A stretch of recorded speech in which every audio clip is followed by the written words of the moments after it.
Okay, here's an example where we're going to use circular or rotational kinematics to solve.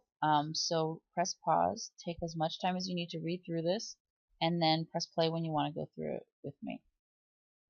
So I have something that's moving in a circle, um, and I'm going to look at a child sitting on the rim of this merry-go-round as it's moving. Okay, I'm told that it's initially turning counterclockwise with a 4-second period. That means it makes one revolution in 4 seconds. The kid sitting on the rim is going to make one revolution in 4 seconds. And then it's going to slow down and come to rest, and it takes 20 seconds to slow down and come to rest.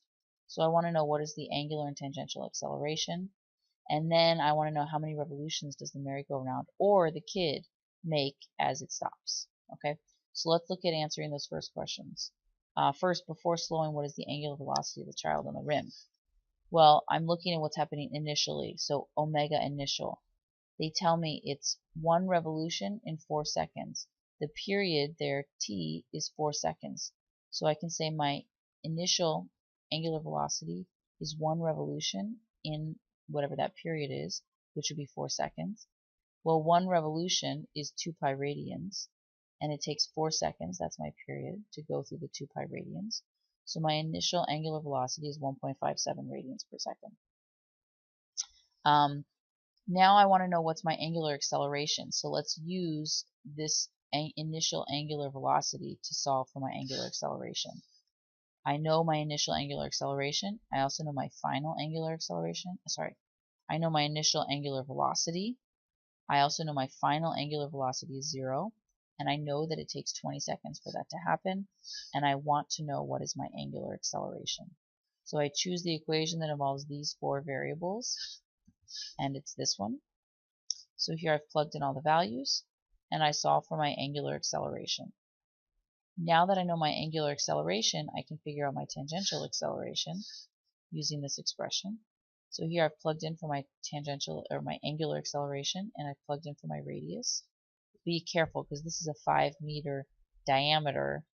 What I need here is the radius, so it's 2.5 meters is the radius, and that lets me calculate my tangential acceleration. The negative just means this in the clockwise direction. Initially we were moving counterclockwise, but we slowed down. That means that we're accelerating in the clockwise direction. Now let's figure out how many revolutions we make as we stop. That's asking about a delta theta. Now delta theta comes out in units of radians, but once I know how many radians we've moved through as we stop, I can convert that into revolutions because I know that one revolution is 2 pi radians. So I'm trying to figure out delta theta. And I will use I could use anything because I also know time, but I'll just use this one where I know omega initial, I know omega final, and I know alpha. That means I know my initial angular velocity, my final angular velocity, and I know my angular acceleration. So I'm going to choose the equation that involves these 4 variables. It's this one. Here I've plugged in all the values that I know, and that lets me solve for delta theta. Delta theta is 15.7 radians. The question is asking me about revolutions, so now I need to convert radians into revolutions. And I know that one revolution is equal to 2 pi radians. I put the radians on the bottom so they can cancel, and I find that that's 2.5 revolutions.